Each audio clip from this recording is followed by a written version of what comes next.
Our next guest has shared her emotional journey of losing her mother to breast cancer when she was only a teenager to now her own preventative mastectomy. In her new book, Provivor, Leanne Kaye talks about the importance of BRCA gene testing and, being aware that this is something that we need to know about and to take action. And we're very happy to have you here with us. And thank you for sharing, for all of the world to see such a personal story, a struggle that with so much heartbreak. Tell us, when your mom died. My mum got sick when I was still 15, back in 1995, and was actually almost 5 years clear of cancer when it came back, and she then died in 2001. Wow.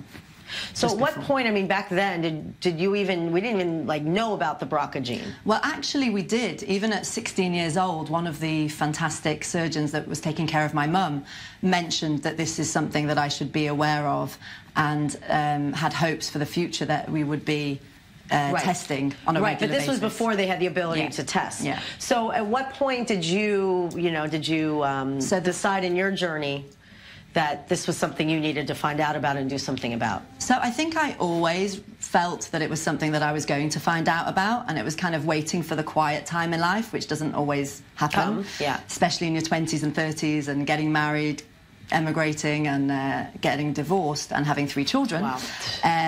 One of my biggest messages, actually, with the whole project is that breast cancer doesn't wait. Breast cancer doesn't wait for the bank balance to look great or life to be on a calm, even keel. And that's something that I'm really passionate about sharing, is that, even with some other things going on in your life, this is something that cannot and shouldn't be ignored. And shouldn't wait.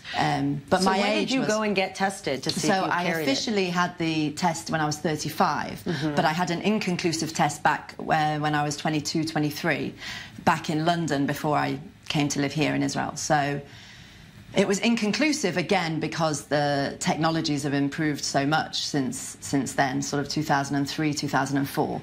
When I came to have the test here, the advice was, don't mention that, don't sort of go trying to chase that result, because everything's changed so much. Let's just start from the beginning and get you tested here. And I don't really say, unfortunately. It was more of a relief to find out for me that I was BRCA1 positive, because it then meant it was a more straightforward journey to... Right, then you could make the decision to do something so invasive. And listen, we've known people, Angelina Jolie very publicly did similar things. So you actually went forward and had the mastectomy. Yes. What kind of toll did that take for you? Was it almost like a relief that, okay, now you aren't going to have the same thing happen as your mom did? A lot of people have said to me, you're so brave for having done the surgery. But for me, it would be more brave to not do the surgery. When I sat down with the breast surgeons and the doctors and the team, they literally gave me the news that I was looking at a more than 90% likelihood of myself having breast cancer by the time I was 45. Well, and at least now having the choice as a woman of knowing, that you could do it and to talk about it. And so let's hold on. I want to hold up the book. I'm a Provivor, My Secret Legacy, which is a great title. And what's your goal, the message you want to tell? Wake people up. Yeah, to go get tested, and there are options to do so. Yes, absolutely. And there's the BRCA organisation here in Israel is very much looking for that goal, is to educate more women to know who's eligible for testing and to access the testing process.